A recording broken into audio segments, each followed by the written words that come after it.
Michèle Sibony, bonsoir. Bonsoir. Alors, vous êtes vice-présidente de l'Union juive française pour la paix. On va parler avec vous, évidemment, de l'actualité à Gaza, mais plus largement de cet interminable conflit israélo-palestinien. D'abord, un mot, si vous voulez bien, sur cette Union juive française pour la paix. Qui êtes-vous ? Quel est votre message ? Que représentez-vous en France ? Nous sommes, au niveau du judaïsme laïque organisé, une des principales organisations, mais il faut le dire, parce que le judaïsme laïque, par définition, est peu organisé en France. Ouais. Alors, nous ne sommes pas les plus nombreux, mais ce qui nous a fait grandir, c'est la volonté de ne pas être embrigadés dans un discours de soutien obligatoire, quoi qu'il fasse et quoi qu'il dise, du gouvernement israélien. On peut vous situer sur l'échiquier politique français, on va dire, occidental, européen, à l'extrême gauche, à la gauche de la gauche, comment est-ce que vous acceptez cette étiquette ? Il y a des gens pas de gauche chez nous. Ouais. Il y a des gens pas de gauche. C'est vrai qu'il y a beaucoup de gens de gauche chez nous, mais il y a aussi des gens pas de gauche qui viennent sur l'idée que Israël tel qu'il s'est construit et tel qu'il se perpétue aujourd'hui dans ce qu'il fait, est au fond une menace pour la paix au Moyen-Orient, pour les Palestiniens une menace immédiate et urgente, mais aussi pour les Juifs qui vivent au Moyen-Orient. Donc j'imagine que vous ne soutenez pas l'opération militaire en cours à Gaza ? Non. C'est une opération de pacification coloniale. Elle est d'une violence extraordinaire et elle met en danger pour longtemps, malheureusement, je crois, les perspectives de paix réelle et durable, de réconciliation. Alors, si on se place du point de vue du gouvernement israélien, ce que dit Netanyahou, c'est que le Hamas a tiré des roquettes, il y a des tunnels qui passent en dessous de la frontière entre Gaza et le territoire israélien qui permet éventuellement à des terroristes de faire des attentats en Israël. Quelque part, le gouvernement israélien défend son propre peuple, c'est assez légitime. C'est comme ça qu'il le présente. Ça, c'est la propagande israélienne. Vous savez, le ministère de la propagande... C'est aussi une réalité. Non, je ne crois pas. Je crois que la réalité est la réalité de l'occupation coloniale. Là où il y a occupation, il y a un colon qui conquiert du territoire, qui enferme des populations, qui les affame éventuellement, qui les frappe. Mais l'histoire commence toujours chez le colon quand c'est lui qui est atteint. C'est-à-dire au moment où se révolte un peuple opprimé et sous la botte depuis énormément d'années, c'est là que le colon se réveille et comment ils ont osé me frapper.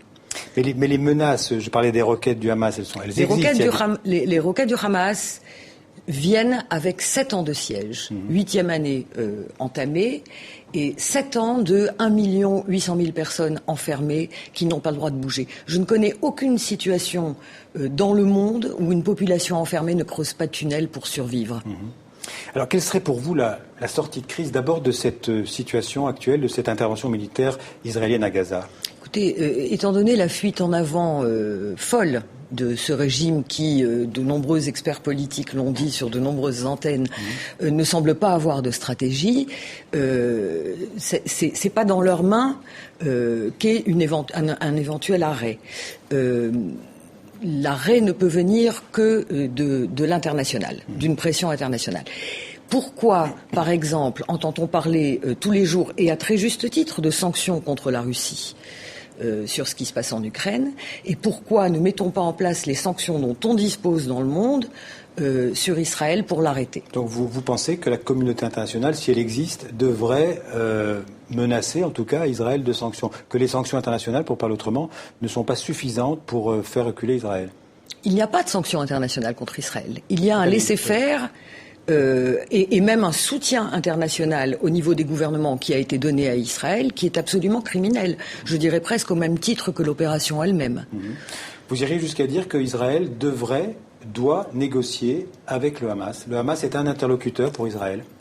Là-dessus, encore une fois, on est dans un régime colonial et d'occupation. Une des caractéristiques du régime colonial d'occupation, c'est ne pas considérer l'autre comme un sujet, c'est-à-dire l'unilatéralisme. Je rentre, je frappe, je sors quand je veux, je ne négocie pas, je ne discute rien. C'est comme ça que s'est fait le soi-disant retrait unilatéral de Gaza sous Sharon, dont le chef de cabinet avait dit c'est une opération qui va servir de formalisation aux négociations de paix. Et de nouveau, on entend dire les Palestiniens, c'est pas des sujets, on sort quand on décidera de sortir, mais on revient quand on veut aussi. Alors je continue sur le Hamas. Oui. Le Hamas est accusé par le gouvernement israélien d'avoir violé à peu près tous les cessez-le-feu qu'il a acceptés ou qu'il a proposés. Je parle du Hamas. Et aussi que la charte du Hamas, du mouvement palestinien Hamas, prévoit toujours la destruction. Ça n'a pas été supprimé de la charte du Hamas, la destruction de l'État d'Israël. C'est difficile évidemment pour Israël d'envisager des négociations avec une telle organisation. Alors, il est faux de dire que c'est le Hamas qui a violé les cessez-le-feu. C'est même l'inverse. On a le cessez-le-feu, le fameux cessez-le-feu de 2006, qui a été violé par Israël début novembre, par des raids très meurtriers, qui ont entraîné des tirs de roquettes du Hamas. Mais la bonne version, et je l'ai dit tout à l'heure, c'est quand le côlon est touché que l'histoire commence. Donc, la bonne version a commencé avec la réplique du Hamas. J'ai oublié la deuxième partie de votre question. Non, je parlais de la charte de Hamas qui prévoyait la destruction d'Israël. Nous en étions, juste avant le début de cette opération, à ce qui a rendu fou visiblement le gouvernement israélien, à une entente nationale palestinienne entre le Fatah et le Hamas, qui était en train de tirer le Hamas vers le politique et vers une unité nationale palestinienne dans laquelle il était évident qu'il serait amené à revoir sa charte, et il a d'ailleurs déjà souvent dit qu'il la reverrait, sa charte. Mais je parlais d'un conflit interminable. C'est vrai qu'on a l'impression que chaque fois que des négociations ont lieu ou qu'elles pourraient éventuellement déboucher sur un accord, elles échouent. Comment vous interprétez ce fait qu'on ne parvient pas, après plus de 60 ans, 70 ans pratiquement, à trouver une solution à ce conflit israélo-palestinien? Je crois qu'il faut rappeler les paroles de Sharon en début 2002, je crois. Sharon, donc l'ancien Premier ministre israélien. Ariel Sharon, qui avait, lui, le mérite de dire la vérité, devant le Congrès américain. Il avait dit « La colonisation n'est pas finie, il y en a encore pour au moins 50 ans ». Ce dont on ne parle jamais, c'est de la colonisation qui continue. Négociation, la colonisation continue. Opération sur Gaza, la colonisation continue. On n'en parle jamais, on en parle beaucoup dans les médias de la colonisation. C'est il faut voir comment il y a deux niveaux dans ce qui se passe avec le gouvernement israélien. Il y a ce qu'il dit et ce qu'il fait sur le terrain. Et je crois qu'aujourd'hui, il ne faut pas trop écouter ce qu'il dit, il faut regarder sur le terrain ce qui se passe. Et sur ce qui se passe, la colonisation continue. Mustapha Barghouti, qui est un médecin responsable politique palestinien de Ramallah, l'a très bien dit. Il a dit l'opération sur Gaza scelle le destin de la Cisjordanie, annexion. Alors, on l'entend, vous critiquez vertement la politique du gouvernement israélien. Vous êtes juive, il faut le rappeler. Est-ce qu'on peut en même temps critiquer le gouvernement israélien et rester solidaire avec le peuple juif? Écoutez, nous sommes juifs et nous nous revendiquons juifs. Pour nous, notre histoire, si vous voulez, on nous rappelle souvent la question mémorielle. Nous avons beaucoup, par exemple, de fils de déportés chez nous, d'enfants cachés pendant la guerre, qui s'expriment d'ailleurs en ce moment. Je pense à Jean-Claude Meyer, par exemple, sur son blog, et qui dit « Les morts de ma famille ne sont pas morts pour justifier cette opération. Ne nous manipulez pas, ne nous prenez pas en otage, ni nous, ni nos morts. » Et pour nous, la mémoire ne nous confère aucun privilège. Elle nous confère des devoirs, cette mémoire. Être toujours du côté de l'opprimé, ne jamais accepter l'oppression du plus faible.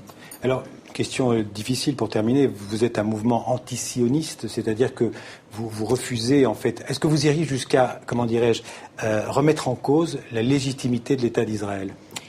L'État d'Israël ne peut acquérir de légitimité, à nos yeux en tout cas, qu'en reconnaissant les droits de l'autre.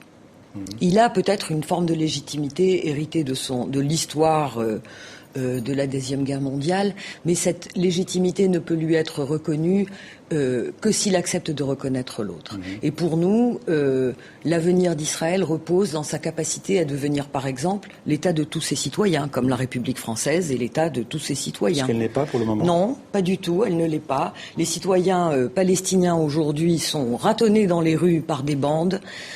Après les appels à la vengeance. Vous parlez des Arabes israéliens. Des Israéliens, oui. J'ai une amie féministe de Haïfa qui s'exprime, palestinienne. Il faut rappeler que 20% de la population de l'État d'Israël sont des Arabes israéliens. Ce sont des citoyens de seconde zone qui n'ont pas tout à fait les mêmes droits que les autres et qui ont surtout le droit de se taire dans des moments comme celui-là.